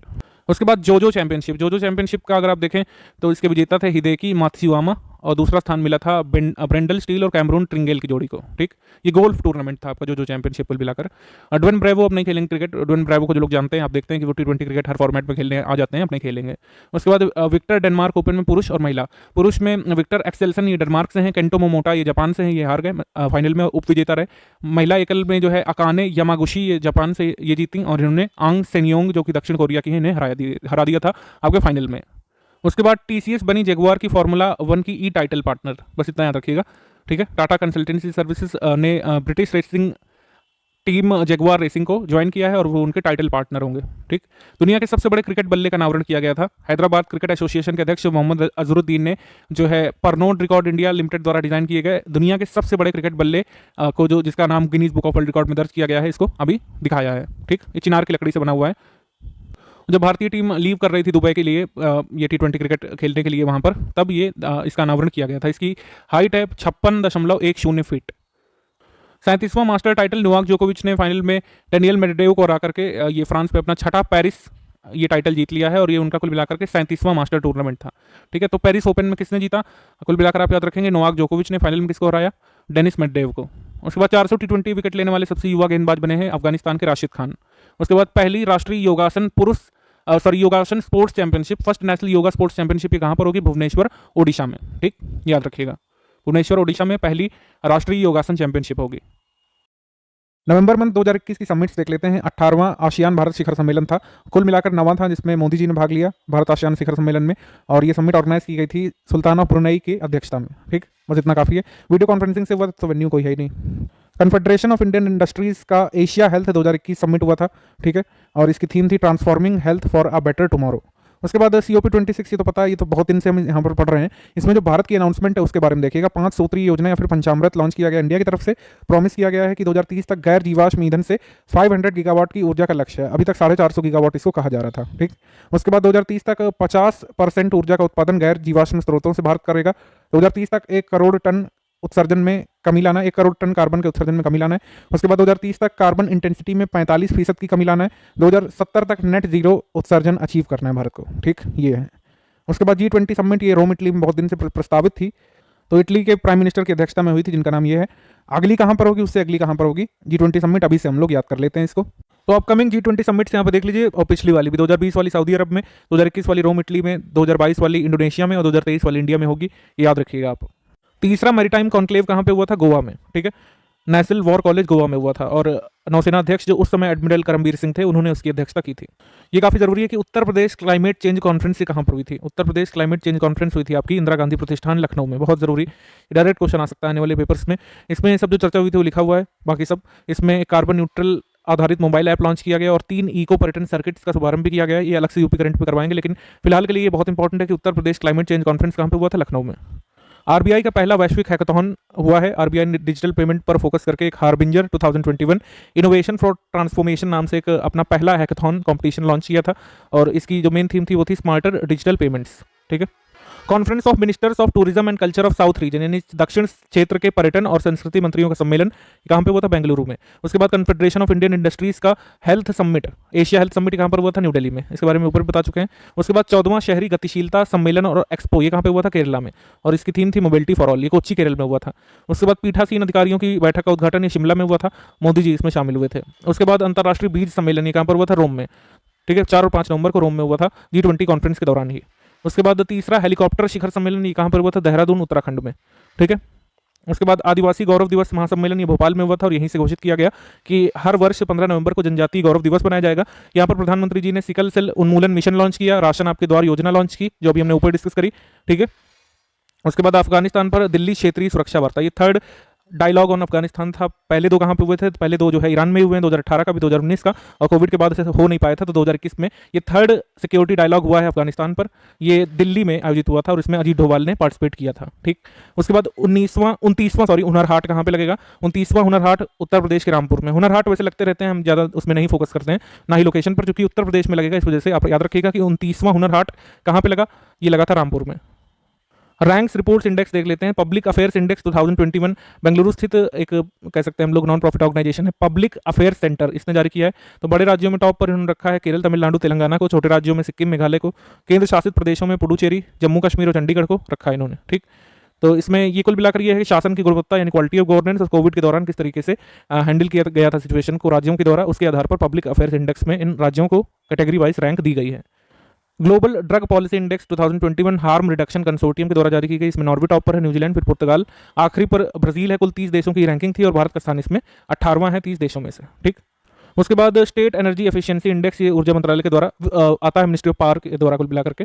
तो state energy efficiency index bureau of energy efficiency और अलायंस फॉर एनर्जी एफिशिएंट नामक संस्था के द्वारा संयुक्त रूप से प्रिपेयर किया जाता है, ठीक है। कर्नाटक, राजस्थान, हरियाणा इसमें टॉप पर है, ये आपको याद रखना है, ठीक। इसके बाद logistics ease across different states यानी लीड्स इंडेक्स है, और ये काफ़ी दिन बाद आया है, ये काफ़ी ज़रूरी है। लास्ट आया था 2 साल पहले 2019 में, और उसमें अगर हम देखें कंपैरिजन वाइज उत्तर प्रदेश ने सबसे अच्छा किया। उत्तर प्रदेश की रैंक 2019 में 13वीं थी, इस बार 6th पर आ गया उत्तर प्रदेश। तो इंप्रूवमेंट में सबसे अच्छा प्रदर्शन उत्तर प्रदेश का है। वैसे टॉप पर कौन है, गुजरात, हरियाणा, पंजाब, तमिलनाडु, महाराष्ट्र, ठीक। आजकल टॉप 5 करीब रैंकिंग आपको ध्यान रखनी पड़ती है, एटलीस्ट टॉप 3, ठीक है। इसके बाद जलवायु परिवर्तन प्रदर्शन सूचकांक 2022, ये जर्मन वॉच के द्वारा जारी किया जाता है। एक बार फिर से इसमें टॉप 3 पे कोई नहीं है, क्योंकि उतना प्रदर्शन ही नहीं कर पाए कि टॉप 3 पर आ पाए। तो रैंकिंग 4 नंबर से शुरू होती है, 4 पर डेनमार्क है, फिर स्वीडन है, भारत का स्थान इसमें 10वां है, ठीक। उसके बाद एडेल गिव हुरून इंडिया परोपकार सूची आई है। हुरून इंडिया और एडेल गिव फाउंडेशन के द्वारा जारी की गई है। इसमें परोपकारी व्यक्तियों की सूची कुल मिलाकर सबसे ज़्यादा डोनेशन जो देते हैं अमीर व्यक्ति, तो डोनेशन के मामले में अजीम प्रेम जी टॉप पर है। अमीर होने के मामले में अंबानी है टॉप पर, लेकिन वो 3rd पर है इसमें डोनेशन देने के मामले में। फिर शिव नादर है, फिर मुकेश अंबानी है, फिर कुमार मंगलम बिरला है, ठीक है। फिर उसके बाद टाइम्स हायर एजुकेशन की वैश्विक प्रतिष्ठा रैंकिंग यानी वर्ल्ड रेपुटेशन रैंकिंग 2021, ये टाइम्स हायर एजुकेशन के द्वारा जारी की जाती है। इसमें टॉप पर कौन है बस इतना याद रखिएगा, ठीक है। टॉप 10 नहीं है देखने। हार्वर्ड टॉप पर है। कौन कौन से संस्थान इसमें शामिल हैं बस याद रखिएगा। इनकी इंडिविजुअल रैंकिंग भी नहीं आवश्यक है, याद रखना। IIT बॉम्बे, दिल्ली, मद्रास और Bengaluru, Indian institute of sciences Bengaluru, IIT Bombay, IIT Delhi, IIT Madras, ये सब शामिल है इसमें, याद रखिएगा। उसके बाद एयर क्वालिटी इंडेक्स आई है। एयर क्वालिटी इंडेक्स में जो अगर आप देखें सबसे खराब वायु गुणवत्ता वाले शहरों की सूची में टॉप पर लाहौर पाकिस्तान का है, फिर दिल्ली है, और फिर आप देखेंगे 6ठे नंबर पर कोलकाता है, इस तरीके से है। तो ये आप याद रखिएगा। स्विट्जरलैंड में एक जलवायु समूह है, उसके द्वारा ये IQ एयर करके जलवायु समूह है, उसके द्वारा ये जारी किया गया है। फिर उसके बाद क्वार्टरली असाइनमेंट्स 2022 की रैंकिंग आ चुकी है। इसमें देखिए कौन कौन से संस्थान शामिल हैं टॉप 100 में, ये बस देखिएगा, जैसे IIT Bombay, IIT Delhi, IIT Madras, ज़्यादातर यही होते हैं। और टॉप पर कौन है? National university of Singapore, QS यानी क्वार्टरली असाइनमेंट्स की यूनिवर्सिटीज़ की रैंकिंग में टॉप पर है। बस इतना काफ़ी है। उसके बाद शिक्षा क्षेत्र में जो एस्पिरेशनल डिस्ट्रिक्ट्स की डेल्टा रैंकिंग आई है, तो एस्पिरेशनल डिस्ट्रिक्ट्स जो एजुकेशन के मामले में टॉप पर है वो है भूपलपल्ली तेलंगाना से, फिर चतरा, फिर साहिबगंज। ठीक है, इसमें टॉप 5 में उत्तर प्रदेश का कोई भी एस्पिरेशनल डिस्ट्रिक्ट शामिल नहीं है, याद रखिएगा। हम लोग एमसीक्यू सेक्शन पर आ जाएंगे। एमसीक्यू सेक्शन में वो सभी इन्फॉर्मेशन कवर कर लेंगे जिसमें टू द पॉइंट टर्म याद रखने जरूरी हैं, आपको डिटेल्स नहीं जरूरी हैं। जैसे किस राज्य के मुख्यमंत्री ने अक्टूबर 2021 में इंफ्रास्ट्रक्चर प्रोजेक्ट्स के लिए अपने स्टेट में ई मुन्नेत्रम पोर्टल लॉन्च किया, तो इसका आंसर हो जाएगा तमिलनाडु। बस इतना काफ़ी है यहाँ पर। आज़ाद हिंद गवर्नमेंट के सृजन होने की कौन सी एनिवर्सरी हमने 21 अक्टूबर को मनाई? तो 78वीं एनिवर्सरी थी आज़ाद हिंद सरकार के स्टैब्लिश होने की। आज़ाद हिंद प्रोविंशियल गवर्नमेंट जो है नेताजी सुभाष चंद्र बोस जी की अध्यक्षता में 21 अक्टूबर 1943 को सिंगापुर में स्टैब्लिश की गई थी, याद रखिएगा। वैसे तो ये मेनली जीएस का पार्ट हो रहा है, हिस्ट्री का, मॉडर्न हिस्ट्री का, लेकिन काफ़ी जरूरी है। इस साल नेताजी सुभाष चंद्र बोस की जीवन और उनके चरित्र में से, उनके जीवन में हुए महत्वपूर्ण घटनाक्रम में से लगातार सवाल पूछे जा रहे हैं, तो आप इसमें याद रखिएगा। सुभाष चंद्र बोस जी के राजनीतिक गुरु का नाम आप हमको कमेंट सेक्शन में लिख करके बताइए। उसके बाद माउंट एसो वोल्केनो में इरप्शन हुआ है, आप देखेंगे ये कहाँ पर है, ये है आपका जापान में, ये जो है क्यूशु आइलैंड में पड़ता है, कुमामोटो प्रोविंस में। आंसर हो जाएगा इसमें ऑप्शन नंबर ए। फिर उसके बाद प्रशासन गांवों के संग अभियान, ये राजस्थान गवर्नमेंट का है। इसमें बेसिकली क्या करेंगे कि कैंप्स लगा करके लोगों को रिलीफ दी जाएगी, बेसिकली दलित और वंचित वर्ग के लोगों को। तो ऑप्शन नंबर डी यहाँ पे सही है, ये प्रशासन गांवों के संग अभियान है राजस्थान का। उसके बाद माउंट हैरियट जो है किस यूनियन टेरिटरी में स्थित है, जिसका नाम बदल करके माउंट मणिपुर रखा जा रहा है? तो माउंट हैरियट कहाँ पर था, जिसका नाम अब माउंट मणिपुर होगा? अंडमान और निकोबार आइलैंड्स में, ऑप्शन नंबर ए। इनमें से कौन से राज्य या यूनियन टेरिटरी ने अपना स्थापना दिवस 1 नवंबर को मनाया? तो 1 नवंबर को 7 राज्यों और 2 यूटीज का होता है, जिसमें हरियाणा, कर्नाटक, लक्षद्वीप शामिल है। आंसर हो जाएगा हमारा option number B. Polity listing में आप ये देखिएगा, इसमें क्रोनोलॉजी आजकल काफ़ी पूछी जा रही है, कौन से स्टेट पहले बने, कौन से बाद में। अब यूपीपीएससी पेपर प्रीलिम्स में भी आया था। इसके बाद केंद्रीय अल्पसंख्यक मामलों के मंत्री मुख्तार अब्बास नकवी ने 1 नवंबर 2021 को दक्षिण मुंबई के हज हाउस में हज 2022 की घोषणा की, सही है। उसके बाद 1 नवंबर 2021 को ऑस्ट्रेलियन गवर्नमेंट ने भारत की कोवैक्सीन को वहां के कोविड-19 एक्सेप्टेड वैक्सीन की सूची में इसको डाल दिया, यानी कि ऑस्ट्रेलिया जिन जिन वैक्सीन का यूज़ कर रहा है उसकी सूची में अब कोवैक्सीन भी शामिल हो गई है। आंसर हो जाएगा ऑप्शन नंबर सी, बहुत करेक्ट। उसके बाद आज़ादी के अमृत महोत्सव के अंतर्गत संस्कृति मंत्रालय ने लोरी लेखन, देशभक्ति गीत लेखन और रंगोली बनाने की कंपटीशन जो है किस दिन शुरू की थी? तो ये शुरू की थी राष्ट्रीय एकता दिवस के दिन, ऑप्शन नंबर सी। प्रधानमंत्री जी ने 20 नवंबर को कई सारे प्रोजेक्ट्स उत्तर प्रदेश में अनएबल किए हैं, जिसमें शामिल है भावनी बांध परियोजना, Majhgaon chilli sprinkler irrigation project, Ratauli weir project, Arjun सहायक परियोजना जो धसान पर बन रही है, धसान नदी पर। हमको ये बताना है कि हाल में 1 वर्ष में जितने भी डैम्स वगैरह अनएबल किए उत्तर प्रदेश में, कौन सा सही ढंग से मेल नहीं खाता है? इस तरह के क्वेश्चन जनरली किसी आपको मैगजीन में नहीं बना करके देते हैं, जिसमें पिछला भी रिकॉल करवाया गया हो और प्रेजेंट जो अपडेट है उससे जोड़ा गया हो। खैर, रसीन डैम जो है ये बाणगंगा नदी पर है, सही है, ठीक। रसीन और चिल्लीमल दोनों बाणगंगा नदी पर है। फिर भावनी डैम जो है ये सजनाम जामिनी नदी की सहायक नदी है, सजनाम। ये सारी नदियां आपको बता दें कोई अलग नहीं है, गंगा बेसिन का ही पार्ट है, जितना भी इनका नाम लिखा हुआ है। फिर लाचूरा डैम जो पिछले साल अगर आपको याद होगा फेब मंथ 2020 में धसान पर ये लाचूरा को अनाउंस किया गया था। कचनौदा डैम कहाँ पर है? ये आपकी शहजाद नदी पर नहीं है, कचनौदा भी आपकी सजनाम रिवर पर है। तो ये जो है सही ढंग से मेल नहीं खाता है। बाकी रासीन बाणगंगा में, भावनी सजनाम यानी जामिनी की सहायक नदी पर, लाचूरा धसान नदी पर, अर्जुन सहायक भी धसान नदी पर। अभी याहू ने अनाउंस किया कि वो चाइना से अब व्यापार खत्म कर रहे हैं क्योंकि वहाँ के नॉर्म्स बहुत स्ट्रिक्ट हैं। उसके बाद इसरो ने अनाउंस किया कि सोलर एनर्जी कैलकुलेटर एप्लीकेशन वो लॉन्च करेंगे, जिससे किसी भी रीजन अक्रॉस द ग्लोब में सोलर पावर पोटेंशियल को निकाला जा सकेगा उससे। उसके बाद ग्लोबल मीथेन प्लेज अभी COP26 में लॉन्च की गई है। ग्लोबल मीथेन प्लेज इस साल के लिए भी इंपॉर्टेंट है, आने वाले 10 साल तक हमारे लिए बहुत इंपॉर्टेंट है कि ग्लोबल मीथेन प्लेज कब अनाउंस करी गई थी। जैसे आपको याद है कि क्योटो प्रोटोकॉल मॉन्ट्रियल बहुत पुराने हो गए, लेकिन अब भी लगातार उनसे क्वेश्चन आते हैं। तो COP26 अब अमर है, आपको इसको याद रखना है, मतलब सिलेक्ट हो गया तो नहीं याद रखना है, आगे के लिए आता रहेगा, मतलब बुक्स में भी। ग्लोबल मीथेन प्लेज ये ग्लासगो COP26 में अनाउंस करी गई थी, याद रखिएगा, ठीक। आंसर हो जाएगा D, all of the above. उसके बाद हाल ही में किस राज्य की सरकार ने इलेक्ट्रिक वाहनों यानी इलेक्ट्रिक व्हीकल्स पर मोटर वाहन करों और पंजीकरण शुल्क में पूर्ण छूट की घोषणा की है? तो पूर्ण छूट की घोषणा की है ओडिशा ने, ऑप्शन नंबर बी, ओडिशा। ये हमने वैसे क्विज में भी करवाया, इसकी पिक भी दी थी आपको। बेस्टू वर्ष जो है सेलिब्रेट किया गया था, किस स्टेट में बेस्टू वर्ष को 9 वर्ष मनाते हैं गुजरात में, ऑप्शन नंबर ए। उसके बाद निम्नलिखित में से कौन सा राज्य सिंधु नदी डॉल्फिन की जनगणना शुरू करने जा रहा है? तो पंजाब करेगा dolphin census, option number B. October 2021 में किस बैंक ने 16 जोनल कार्यालयों में अपनी केंद्रीकृत कृषि ऋण प्रसंस्करण इकाइयों centre for agriculture market and processing का शुभारंभ किया है? तो यह है बैंक ऑफ बड़ौदा का इनिशिएटिव, ऑप्शन नंबर बी। इसमें विश्व का पहला मुंह से खाने वाली गोली जो है आई है ट्रीटमेंट ऑफ कोविड-19 के लिए। अब आप कहेंगे कि मुंह से खाने वाली गोली तो भारत में भी कई खिलाई गई है, फेबिफ्लू वगैरह, ठीक है, रेमडेसिविर वगैरह, लेकिन वो कोविड ट्रीटमेंट की गोली नहीं थी, वो कोविड के लक्षणों को ट्रीट करने की गोली थी। तो डेडिकेटेड कोविड-19 इन्फेक्शन का इलाज के लिए जो गोली है मोलनुपिरेविर, इसको लॉन्च किया किसने? ब्रिटेन ने। ये मतलब वर्ल्ड की पहली ओरल टैबलेट अगेंस्ट कोविड-19 इसको बताया जा रहा है। Option number B molnupiravir. RBI द्वारा जारी किए गए नवीनतम आंकड़ों के अनुसार भारत का विदेशी मुद्रा भंडार जो है कितना पहुंच गया है? तो ये पहुंच गया आपका 642.019 बिलियन डॉलर्स, ठीक। और कुल मिलाकर इंडिया का जो फॉरेन करेंसी एसेट FSFCA कितना पहुंच गया है? 578.462 बिलियन डॉलर्स, ठीक। ये आंकड़ा आ जाता है कभी कभी वनडे एग्जाम में एग्जैक्टली। इसके बाद संयुक्त राष्ट्र विकास कार्यक्रम यूनेप ने G20 शिखर सम्मेलन में इंटरनेशनल मीथेन एमिशंस ऑब्जर्वेटरी को लॉन्च किया है और ये ग्रीन हाउस गैस उत्सर्जन को कम करने पर कार्रवाई करने के लिए शुरू किया गया है। यूरोपियन यूनियन के समर्थन से लॉन्च किया गया है। आंसर हो जाएगा इसमें डी, यानी कोई भी गलत नहीं है, सारे स्टेटमेंट सही है मीथेन ऑब्जर्वेटरी के बारे में, ठीक है। इंटरनेशनल मीथेन एमिशंस ऑब्जर्वेटरी है ये कुल मिलाकर के, ठीक है। निम्नलिखित में से किस अंतरिक्ष एजेंसी के स्थानीय ब्रॉडबैंड परिचालन शुरू करने वाले ब्रांड ने 1 नवंबर 2021 को भारत में अपनी पूर्ण स्वामित्व वाली सहायक कंपनी का सृजन किया है? तो स्पेसएक्स ने भारत में ब्रॉडबैंड सर्विसेज के लिए स्टार लिंक नामक कंपनी का सृजन किया है। तो इसका आंसर हो जाएगा स्पेसएक्स, ऑप्शन नंबर बी। जहां कंप्यूटर से रिलेटेड करंट अफेयर आता है जो है टेक्नोलॉजी से रिलेटेड, उसके लिए जरूरी है ये। हाल ही में पाकल-दुल जल विद्युत परियोजना के मरुसुदूर नदी मोड़ का उद्घाटन किसने किया है? किसने किया है ज़्यादा जरूरी है कि ये पाकल-दुल न्यूज़ में है और इसमें बेसिक आपसे पूछ सकते हैं कि जो है ये कहाँ पे है? तो पाकल-दुल जम्मू कश्मीर में, ठीक है। COP26 में भारत ने नेट जीरो एमिशंस अचीव करने का लक्ष्य कब तक का निर्धारित कर दिया है? 2070 तक का, ठीक है। Option number D. अलग अलग देशों का भी लिखा हुआ, जैसे अमेरिका, ब्रिटेन, जापान ने 2050 तक का है, यूरोपियन यूनियन ने 2060 तक का है, सऊदी अरब, चाइना, रशिया ने 2070 तक के लिए नेट जीरो कार्बन का टारगेट रखा है। उसके बाद 5 नवंबर को मेघालय कैबिनेट ने मैरांग सिविल सब डिवीजन को एक पूर्ण जिले का दर्जा देने के प्रस्ताव को मंजूरी दे दी है, ठीक है। तो ये आपका मैरांग सिविल सब डिवीजन अब कहलाएगा ईस्ट वेस्ट खासी हिल डिस्ट्रिक्ट, ठीक है। ईस्ट वेस्ट खासी हिल डिस्ट्रिक्ट मेघालय में। आंसर हो जाएगा इसमें डी, सारे कथन सही हैं। हाल ही में किस राज्य की सरकार ने जलवायु के प्रति मतलब क्लाइमेट चेंज से निपटने की दिशा में चल रहे प्राकृतिक संरक्षण के मिशनों के प्रबंधन के लिए एक विशेष प्रयोजन वाहन यानी स्पेशल पर्पस व्हीकल स्थापित किया है, ठीक है। तो ये किसने किया है? तमिलनाडु ने।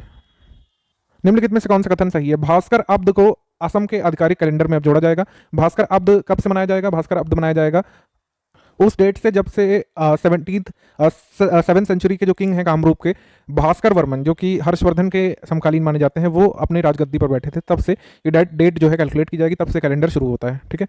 भास्कर वर्मन कामरूप यानी असम के किंग के तौर पर जब विराजमान हुए थे, जो कि हर्षवर्धन के कंटेम्प्रेरी थे, तब से ये शुरू होगा। नरेंद्र मोदी जी ने अभी समाधि और स्टैचू आदि शंकराचार्य की केदारनाथ में इसका अनावरण किया था 5 नवंबर को अपनी केदारनाथ विजिट के दौरान। तो इसका आंसर हो जाएगा डी, सारे स्टेटमेंट सही है।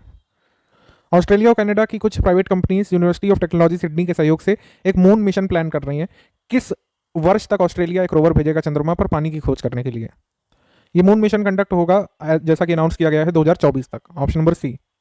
अभी हाल ही में भारत के मेडिकल रिसर्चर कमल रणदिवे को अभी डूडल पर उनकी बर्थ एनिवर्सरी पर सम्मानित किया गया था। तो किस बर्थ एनिवर्सरी पर? 104 पर, ठीक है, 104 पर, option number B. Kushinagar international airport जो कुल मिलाकर 9th ऑपरेशनल एयरपोर्ट होगा उत्तर प्रदेश का, इसको कितनी लागत से बनाया गया है? 260 करोड़ की लागत से, ऑप्शन नंबर बी, ठीक। कुल मिलाकर ये आपका DGCA के द्वारा लाइसेंस प्राप्त तीसरा इंटरनेशनल एयरपोर्ट है उत्तर प्रदेश का, कुल मिलाकर चौथा इंटरनेशनल एयरपोर्ट है उत्तर प्रदेश का, और कुल मिलाकर 9वां ऑपरेशनल या फिर कह सकते हैं फंक्शनल एयरपोर्ट है उत्तर प्रदेश का। इसके बाद अक्टूबर 2021 में चौधरी चरण सिंह हरियाणा कृषि विश्वविद्यालय हिसार ने इलेक्ट्रिक ट्रैक्टर पर अनुसंधान करने वाला देश का पहला कृषि विश्वविद्यालय बन गया है। तो इस विश्वविद्यालय में क्या किया गया है कि ट्रैक्टर एक डिज़ाइन कर रहे हैं जो कि 23 किलोमीटर प्रति घंटे की रफ्तार से दौड़ सके, काफ़ी वजन भी कैरी कर सके, लेकिन पूरी तरीके से इलेक्ट्रिक से चले, ठीक है, इलेक्ट्रिक एनर्जी से, फ्यूल पर ना चले, डीजल से। फिर उसके बाद ई ट्रैक्टर को डेवलप किया गया है university college of agricultural engineering and technology के द्वारा, ठीक है, हिसार में। ऑप्शन नंबर सी यहाँ पे सही है, हरियाणा करंट अफेयर के लिहाज से इंपॉर्टेंट हो सकता है। इंडियन साइंटिस्ट ने अभी हाल में एक environment friendly non toxic biodegradable polymer अभी जो है बनाया है गुआर गम और चाइटोसन से, ठीक। और पहला पॉड होटल जो है इंडिया में इंडियन रेलवेज के द्वारा इनॉग्रेट किया गया है मुंबई सेंट्रल रेलवे स्टेशन पर। पॉड होटल का मतलब एक चलता फिरता होटल, ठीक है, चलते फिरते कमरे। तो पॉड होटल जो है एनेबल किया गया। पॉड होटल बेसिकली अगेन एक जापानी कॉन्सेप्ट है। आंसर हो जाएगा सी, 1 और 2 बोथ करेक्ट। तो आप हमको जल्दी से कमेंट करके बताइए कि चाइटोसन हमें किससे मिलेगा, ठीक है। अगर कोई नहीं बता पाएगा तो इसको क्विज में करा देंगे फिर फ्री वाले ग्रुप में, लेकिन आप यहाँ पे कोशिश करिए, सर्च करिए चाइटोसन कहाँ से मिलेगा। यूपीएससी में ये टर्म बेस्ड क्वेश्चन काफी सारे आते हैं। चाइटोसन का सोर्स क्या होगा बताइए कमेंट करके। इसके बाद अक्टूबर 2021 में किस देश ने वर्ष 2028 तक मंगल और बृहस्पति के बीच स्थित एक क्षुद्र ग्रह पर एक खोज मिशन भेजने की योजना की घोषणा की है? 2028 तक भेजेंगे। मार्स जुपिटर के बीच एक एस्टेरॉयड बेल्ट लोकेटेड है, वहां पर एक प्रोब यूएई ने कहा है कि वो भेजेंगे। ऑप्शन नंबर सी, संयुक्त अरब अमीरात। 40th Sharjah international book fair. तो पहली बात तो ये कि 40th बुक फेयर इंटरनेशनल कहाँ पे लगा था? शारजाह में। शारजाह इंटरनेशनल बुक फेयर, इसकी थीम थी there's always a right books, और मेजर पब्लिशिंग हाउस यहाँ पर भारत की ओर से भी शामिल हुए थे। आंसर हो जाएगा D, all of the above correct. इसके बाद 2 अक्टूबर 2021 को ऊर्जा पर्यावरण और जल परिषद द्वारा जारी की गई एक स्वतंत्र अध्ययन में बताया कि अगर भारत को net zero green house gas emission वाला देश बनना है तो 2070 तक हमें कितने सौर ऊर्जा की जरूरत होगी, कितनी सौर ऊर्जा हमको चाहिए होगी। तो हमको बढ़ाना होगा 5630 गीगावाट की सौर ऊर्जा हमको चाहिए, जिससे कि हम नेट जीरो कार्बन उत्सर्जन वाला देश बन सकें। ठीक, 5630। ये आप मेंस में भी लिख सकते हैं एक पॉइंट के रूप में। 20 अक्टूबर 2021 को प्रधानमंत्री गरीब कल्याण पैकेज योजना को कितने दिन की अवधि तक के लिए बढ़ा दिया गया है? वर्तमान अवधि इसकी 20 अक्टूबर 2021 को समाप्त होनी थी, तो इसे और 180 दिन के लिए बढ़ा दिया गया है। Option number C. कुछ लोग कह रहे हैं चुनाव की वजह से बढ़ाया गया है। उसके बाद केंद्रीय जल मार्ग मंत्री सर्बानंद सोनोवाल ने कोलकाता में पत्तन संचालय की डिजिटल निगरानी के लिए माई पोर्ट ऐप लॉन्च किया है। ठीक, उसके बाद उत्तर प्रदेश गवर्नमेंट ने एक कमीशन अभी बनाई है, जस्टिस संजय मिश्रा की अध्यक्षता में यहाँ पे लिखा हुआ है, लखीमपुर खीरी वायलेंस की जांच करने के लिए। ठीक, तो ये वाली स्टेटमेंट रॉन्ग हो जाएगी, क्योंकि जो हेड कर रहे हैं इस जांच कमीशन को वो है जस्टिस प्रदीप कुमार, ना कि जस्टिस संजय मिश्रा। ठीक, तो ये वाला स्टेटमेंट हमारा रॉन्ग हो गया। उसके बाद ये गवर्नमेंट ने एक्सटेंड कर दिया है credit guarantee scheme for subsidiary loans 31 मार्च 2022 तक। जैसे सभी योजनाओं की डेट बढ़ा दी गई है, तो इसकी भी बढ़ा दी गई है। आंसर हो जाएगा हमारा सेकंड ओनली। सेकंड इनकरेक्ट है।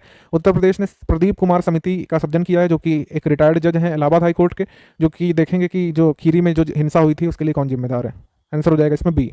इसके बाद हाल ही में एशियन डेवलपमेंट बैंक ने विकासशील सदस्य देशों के लिए वर्ष 2019 से 2030 तक के दौरान जलवायु वित्त पोषण प्रदान करने के लक्ष्य को पहले के $80 बिलियन से बढ़ा करके अब कितना कर दिया है?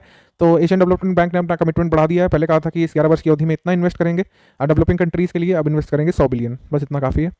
नासा स्पेसएक्स का जो क्रू 3 मिशन है, इसके बारे में बताना है। नासा स्पेसएक्स का क्रू 3 मिशन की कमान भारतीय अमेरिकी साइंटिस्ट राजा चारी को सौंपी गई है, और 2021 30 अक्टूबर को फ्लोरिडा स्थित कैनेडी स्पेस सेंटर के लॉन्च कॉम्प्लेक्स के 39A से इस मिशन को लॉन्च किया गया है। दोनों सही है, आंसर हो जाएगा 1 और 2 बोथ करेक्ट।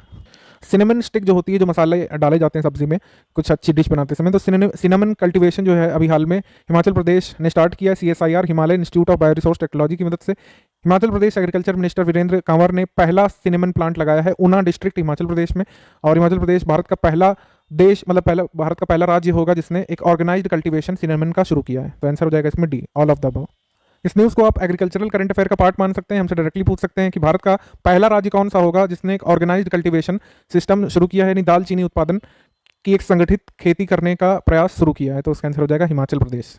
विमुद्रीकरण नोटबंदी की कौन सी वर्षगांठ हमने मनाई? 2016 में किया गया था, 5वीं वर्षगांठ मनाई है 8 नवंबर 2021 को। ठीक है, अभी प्राइम मिनिस्टर ऑफ डेनमार्क आए थे भारत में, उन्होंने ताजमहल को विजिट किया। ठीक है, तो जो है मेट फ्रेडरिक्सन जो है ये आए थे, एक्चुअली ये आई थी, मेट फ्रेडरिक्सन ये हैं। ठीक है, ये आई थी और ये इनके हस्बैंड आए हैं। तो मेट फ्रेडरिक्सन ये डेनमार्क की प्राइम मिनिस्टर हैं, ये आई थी यहाँ पर भारत में और ताजमहल भी इन्होंने विजिट किया। ये जिनका चेहरा आप देख रहे हैं ये वही गाइड हैं जिन्होंने ट्रंप को भी ताजमहल दिखाया था। तो इनके विजिट पर ग्रीन स्ट्रैटेजिक पार्टनरशिप अभी अनाउंस करी गई है एक वर्चुअल समिट में 28 सितंबर 2020 को डेनमार्क के साथ हमने। ठीक है, तो हमारा आंसर हो जाएगा इसमें option number D, all of the above correct. ये यूपी करंट के लिहाज से काफी इंपॉर्टेंट है, आपसे पूछ लेंगे कि जो है अक्टूबर मंथ 2021 में किस देश की प्रधानमंत्री ताजमहल विजिट करने आई थी? तो डेनमार्क की। ऑप्शन नंबर डी फिलहाल यहाँ पे करेक्ट है। इंटरनेशनल सोलर अलायंस का 101वां मेंबर कौन सा बना है? ISA का 101वां मेंबर बना है अमेरिका। ऑप्शन नंबर सी। इसके बाद बात कर लेते हैं new Delhi world book fair के बारे में। तो नई दिल्ली विश्व पुस्तक मेला 2022 के बारे में, 30वां संस्करण है। गेस्ट कंट्री इसमें फ्रांस है। प्रगति मैदान में हर साल होता है, पिछली बार नहीं हुआ था कोविड की वजह से। और नेशनल बुक ट्रस्ट यानी राष्ट्रीय पुस्तक न्यास द्वारा जो है ऑर्गेनाइज करवाया जाता है, और इस बार इसकी थीम है विदाउट एनी डाउट आज़ादी का अमृत महोत्सव। आंसर हो जाएगा इसमें option number D, all of the above. हाल ही में किसने चेन्नई में VO चिदम्बरम बंदरगाह पर एक मल्टी मॉडल लॉजिस्टिक पार्क के विकास के लिए एक स्पेशल पर्पस व्हीकल स्थापित किए जाने की घोषणा की है? तो सर्बानंद सोनोवाल ने की है। Option number C. तो मल्टी मॉडल लॉजिस्टिक पार्क के लिए जो स्पेशल पर्पस व्हीकल अनाउंस किया गया है कहाँ पर? VO चिदम्बरम पोर्ट चेन्नई में। वेल्सपन कॉर्पोरेशन लिमिटेड भारत की पहली पाइपलाइन निर्माता कंपनी है जो हाइड्रोजन पाइपलाइन पर H2 pipe joint industry project में शामिल हुई है। प्रोजेक्ट किससे संबंधित है? हाइड्रोजन पावर ट्रांसफर के लिए कुल मिलाकर के इसके लिए इनको साइन किया गया है। विभिन्न जो एजेंसियां हैं एनर्जी से रिलेटेड वो अब जैसे मतलब टेक्नोलॉजी बढ़ाती जा रही है, तो हाइड्रोजन को भी एज अ फ्यूल यूज़ करेंगे, तो उसके लिए ये वेल्सपन कॉर्पोरेशन काम आएगी। उसके बाद केंद्रीय पर्यावरण वन एवं जलवायु परिवर्तन मंत्री भूपेंद्र यादव ने वेटलैंड्स ऑफ इंडिया पोर्टल अभी लॉन्च किया है। आंसर हो जाएगा सी, बोथ 1 और 2 करेक्ट। ये काफ़ी जरूरी है आने वाले सभी एग्जाम्स के लिए कि यूनेस्को ने किस शहर को शिल्प और लोक कलाओं के रचनात्मक नगर के रूप में अपनी सूची में शामिल किया है? तो ये शामिल किया गया है श्रीनगर। ठीक, और कौन कौन सी सिटीज़ जो है यूनेस्को के नेटवर्क में शामिल हैं इससे पहले ही, वो हैं दिल्ली और चेन्नई, ये सिटीज़ ऑफ म्यूजिक हैं। Jaipur UNESCO city of crafts and folk arts के रूप में है। Mumbai UNESCO city of films के रूप में है। हैदराबाद लास्ट शामिल किया गया था 1-1.5 साल पहले यूनेस्को सिटी ऑफ गैस्ट्रोनॉमी के रूप में। गंगा मशाल यात्रा के संबंध में आपको बताना है, ये कहाँ से शुरू हुई है। औपचारिक रूप से ऋषिकेश और हरिद्वार से इसने अपनी यात्रा शुरू की 8 नवंबर से। मशाल गंगा नदी के किनारे कुल 23 स्टेशनों की यात्रा करेगी और गंगा सागर, जहाँ पर गंगा नदी जो है मिल जाती है बे ऑफ बंगाल से, वहाँ पर इसकी जर्नी एंड होगी। आंसर हो जाएगा डी। उत्तराखंड से रिलेटेड करंट अफेयर, ये इंपॉर्टेंट है। इसके बाद भारत द्वारा एक क्षेत्रीय सुरक्षा शिखर सम्मेलन की मेजबानी की हुई है। इसमें कौन सा देश शामिल नहीं था? तो ऑब्वियस सी बात है, इसमें चाइना नहीं शामिल था, जो अभी रीजनल सिक्योरिटी डायलॉग हुआ था दिल्ली में, जिस मतलब अफगानिस्तान के ऊपर था फोकस करके, इसमें चाइना शामिल नहीं था। इसके बाद 8 नवंबर 2021 को किस देश के प्रेसिडेंट पर पंडोरा पेपर्स के आरोपों के कारण उस देश की कांग्रेस के निचले सदन द्वारा महाभियोग चलाया गया है? ठीक है, तो ये सब कहाँ घटनाक्रम हुआ था? चिली में। आंसर हो जाएगा इसमें ऑप्शन नंबर बी। तो ये सब कुछ घटनाक्रम अंतर्राष्ट्रीय राजनीति वगैरह भी कभी कभी बेसिक पूछ ली जाती है। श्री रामायण यात्रा स्पेशल ट्रेन के बारे में कौन सा कथन सही है? ठीक है, तो IRCTC ने 17 दिवसीय दौरे की शुरुआत नई दिल्ली के सफदर जंग रेलवे स्टेशन से की है। देखो अपना देश मेन थीम है, ठीक है, और ये है बेसिकली रिलीजियस टूरिज्म को प्रमोट करने के लिए। आंसर हो जाएगा इसमें D, all of the above correct. E सरकार ऐप अभी किस राज्य की सरकार ने अभी जारी किया है, जिससे कि एडमिनिस्ट्रेटिव वर्क को पेपरलेस, क्विक और इजी गो बनाया जा सके? तो ये अभी लॉन्च किया ई सरकार ऐप गुजरात की गवर्नमेंट ने। MS धोनी जो है ये बन गए हैं, ये हमने शायद अक्टूबर में भी आपको बताया था, फिर से दोहरा लेते हैं। 300 मैच खेलने वाले T20 क्रिकेट में, IPL matches, international matches, league matches सब मिला करके 300 मैचेस में कप्तानी करने वाले T20 क्रिकेट के पहले कप्तान बने हैं। बांग्लादेश के साकिब अल हसन के पास सबसे ज़्यादा विकेट हो गए हैं T20 इंटरनेशनल क्रिकेट में, 108। आंसर 1 और 2 बोथ करेक्ट सही है। समुद्रयान मिशन चेन्नई से किसने लॉन्च किया है, आपको बताना है। इसको डॉक्टर जितेंद्र सिंह ने लॉन्च किया है, ऑप्शन नंबर बी। फिर उसके बाद अक्टूबर 2021 को केंद्र सरकार ने निपुण भारत मिशन के कार्यान्वयन के लिए धर्मेंद्र प्रधान की अध्यक्षता में एक राष्ट्रीय संचालन समिति का सृजन किया है, सही है। और तुवालू के विदेश मंत्री साइमन कोफे ने 5 नवंबर 2021 को समुद्र में घुटने तक पानी में खड़े होकर जलवायु परिवर्तन पर संयुक्त राष्ट्र जलवायु शिखर सम्मेलन COP26 को संबोधित किया। ये काफी न्यूज में आई थी ये चीज। ये है तुवालू के साइमन कोफे, ठीक है, ये जो है अभी आपको ऊपर तक दिख रहे हैं ऐसे, लेकिन ये एक्चुअली ओशियन पे खड़े हुए हैं, ठीक है, घुटने तक भीगे हुए। और ये बता रहे हैं कि वी आर सिंकिंग, मतलब कि जलवायु परिवर्तन पर ध्यान देने की जरूरत है, वरना सभी लोग डूब जाएंगे उनके आइलैंड के। ये वो बता रहे हैं कुल मिलाकर के। ये चीज़ काफ़ी न्यूज़ में आई थी और ये सब चीज़ें कभी कभी आ जाती हैं एग्जाम में। 8 नवंबर 2021 को भारत की स्वतंत्रता के 75वें वर्ष के उपलक्ष्य में युवा नवाचारों के लिए पहली बार मेंटरशिप कार्यक्रम DBT स्टार कॉलेज मेंटरशिप कार्यक्रम शुरू किया गया है। किसने इसको इनॉग्रेट किया? डॉक्टर जितेंद्र सिंह ने, ठीक है, option number C, doctor Jitendra Singh. Ganga Utsav 2021 मनाया जा रहा है, 1 से 3 नवंबर को मनाया गया था national mission for clean Ganga के द्वारा। 5वां गंगा उत्सव था, ठीक है। गंगा उत्सव राष्ट्रीय नदी जब गंगा घोषित की गई थी 4 नवंबर को, तो हर साल से ये गंगा उत्सव मनाया जाता है। ऑप्शन नंबर यहाँ पर सही हो जाएगा डी, बोथ 1 और 2 करेक्ट। उसके बाद 1 नवंबर 2021 को कोचीन पोर्ट ट्रस्ट के नए रडार और पोत यातायात प्रबंधन प्रणाली का उद्घाटन किसने किया है? तो इसको लॉन्च किया था सर्वानंद सोनोवाल ने, ऑप्शन नंबर बी। 10 नवंबर 2021 को किस देश ने ब्रिटेन के ग्लासगो में जो COP26 हो रही है, इसमें इलेक्ट्रिक वाहनों पर एक वेब पोर्टल ई अमृत जारी किया था? नाम से पता चल रहा है कि ये पोर्टल है भारत का। इस पोर्टल को डेवलप किया है नीति आयोग ने। नीति आयोग इसको संचालित करेगा। इंडिया UK की जो पार्टनरशिप है और UK का भी इसमें एक्सपर्टीज लिया जाएगा। ई अमृत बेसिकली किस लिए है? ई अमृत में इलेक्ट्रिक व्हीकल से संबंधित जो मिथ्स हैं, जो मिथक हैं कि ई व्हीकल सक्सेसफुल नहीं हो सकते, चाहे व्यापार इसका करना हो, चाहे इसको चलाना हो, इसको अनसक्सेसफुल माना जाता है, अनसक्सेसफुल कॉन्सेप्ट माना जाता है या इम्प्रैक्टिकल माना जाता है। तो ऐसे मिथों को तोड़ने के लिए ये पोर्टल है, इसमें जानकारियां दी गई हैं, ठीक है। 15 नवंबर 2021 को अंटार्कटिका के लिए 41वें वैज्ञानिक अभियान का सफलतापूर्वक शुभारंभ किया गया। भारतीय अंटार्कटिक मिशन कब शुरू किया गया था? 1981 में। ये काफी जरूरी है, ठीक है। और इनमें से किस संगठन ने 16 नवंबर 2021 को अपनी 75वीं वर्षगांठ मनाई? यूनेस्को ने, ठीक। जब UN ने अपनी 75वीं वर्षगांठ पूरी की थी तो आया था पेपर में, यूनेस्को ने पूरी की है तो निश्चित रूप से पेपर में जरूर पूछा जाएगा। पॉइंट नंबर 2 बेहद बेहद जरूरी है हमारे सभी आने वाले एग्जाम्स के लिए। आंसर हो जाएगा इसमें D, all of the above statement are correct. इसके बाद 26 अक्टूबर को किस बैंक को एशिया प्रशांत HRM कांग्रेस के 19वें संस्करण में नवोन्मेषी मानव संसाधन प्रथाओं वाले शीर्ष संगठन के रूप में सम्मानित किया गया है? तो ये सम्मानित किया गया है कर्नाटका बैंक को, ऑप्शन नंबर ए। गवर्नर्स और लेफ्टिनेंट गवर्नर्स का जो कॉन्फ्रेंस हुआ था 51वां, इसको किसने प्रेसाइड किया था? कोई भी प्रेसिडेंट ही प्रेसाइड करते हैं, तो प्रेसिडेंट जी ने इसको प्रेसाइड किया था, ऑप्शन नंबर ए।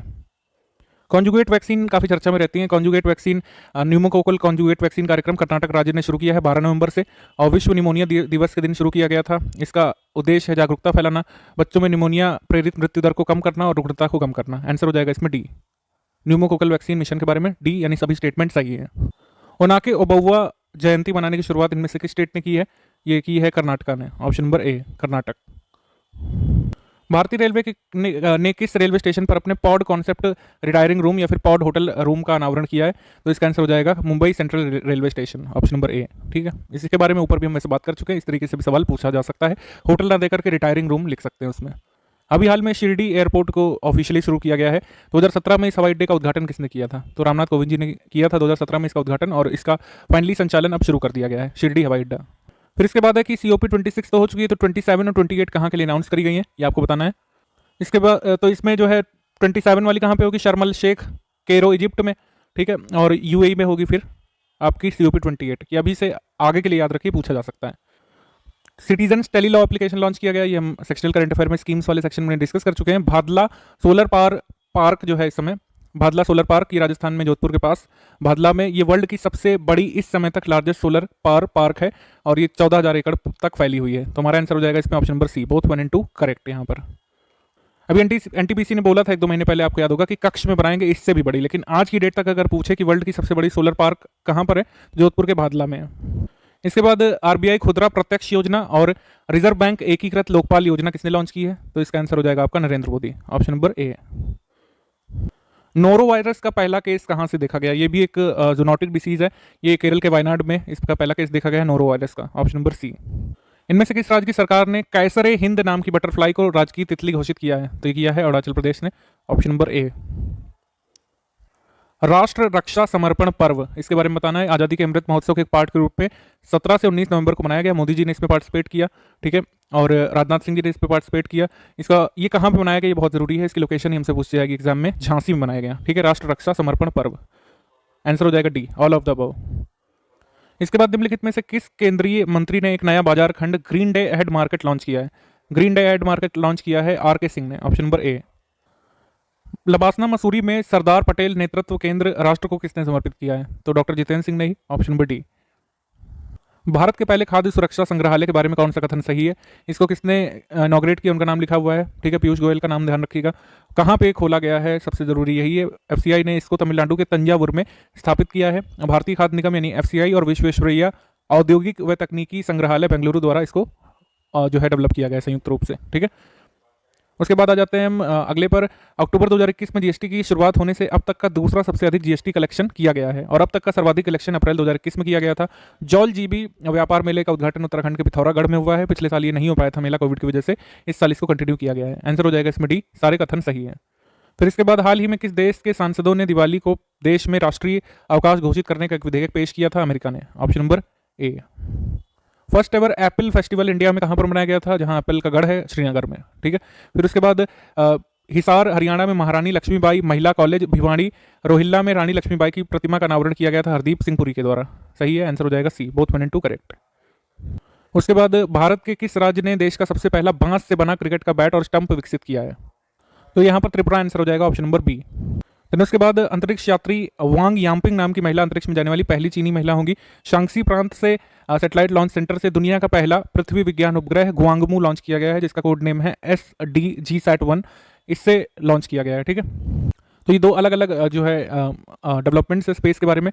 तो चीन से दुनिया का पहला पृथ्वी विज्ञान उपग्रह लॉन्च किया गया, इसका नाम ध्यान रखिएगा, नाम ही पूछा जा सकता है, गुआंगमू। और ये अलग दूसरे मिशन में अंतरिक्ष यात्री यांग वांगपिंग अंतरिक्ष में जाने वाली पहली चीनी महिला बनी है। हाल ही में माइक्रोसॉफ्ट ने बाजार पूंजीकरण के मामले में दुनिया की सबसे मूल्यवान सार्वजनिक कंपनी का कारोबार करने वाली कंपनी बनने के लिए किस कंपनी को पीछे छोड़ दिया है? मतलब टॉप पर कौन था world's most valuable publicly traded company के रूप में? एप्पल था, अब कौन है उनकी जगह पर आ गया? माइक्रोसॉफ्ट। ये यहाँ पर बताया जा रहा है इस क्वेश्चन में, ठीक। पहले एप्पल था बाजार पूंजीकरण के मामले में, ठीक है, अब माइक्रोसॉफ्ट है। फिर उसके बाद यूनाइटेड किंगडम में 5 यूरो का एक सिक्का जारी किया गया है महात्मा गांधी जी की लीगेसी को सेलिब्रेट करने के लिए। साउथ कोरिया ने अभी वर्ल्ड का largest hydrogen fuel cell power plant अभी लॉन्च किया है। दोनों सही कथन है, आंसर हो जाएगा सी। इसके बाद TVS मोटर कंपनी ने संयुक्त राष्ट्र ग्लोबल कॉम्पैक्ट UNGC में शामिल होने वाली पहली भारतीय दोपहिया और तिपहिया निर्माता कंपनी बन गई है। भोपाल मध्य प्रदेश के हबीबगंज रेलवे स्टेशन का नाम बदल करके 18वीं शताब्दी के भोपाल की गोंड रानी कमलापति के नाम पर रखा गया है। आंसर हो जाएगा सी, बोथ 1 और 2 करेक्ट।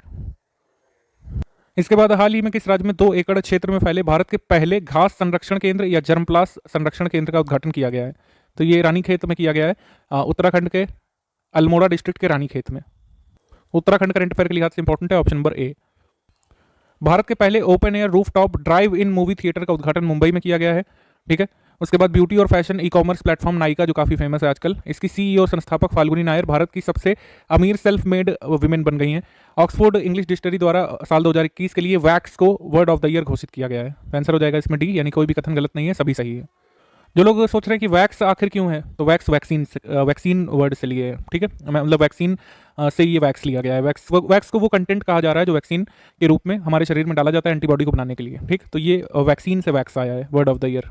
उसके बाद चेन्नई मैसूर शताब्दी एक्सप्रेस एकीकृत प्रबंधन प्रणाली प्रमाणन प्राप्त करने वाली दक्षिण रेलवे की पहली ट्रेन बन गई है, चेन्नई मैसूर चेन्नई शताब्दी एक्सप्रेस। उसके बाद राज्य के स्वामित्व वाली गेल इंडिया लिमिटेड ने भारत के सबसे बड़े हरित हाइड्रोजन प्लांट बनाने का अभी जो है घोषणा की है, लेकिन अभी कोई लोकेशन ऐसी नहीं बताई है। एमपी में एक लोकेशन बताई है, लेकिन कहा जा रहा है कि 11-12 महीने बाद ही इनका प्लांट स्थापित हो पाएगा।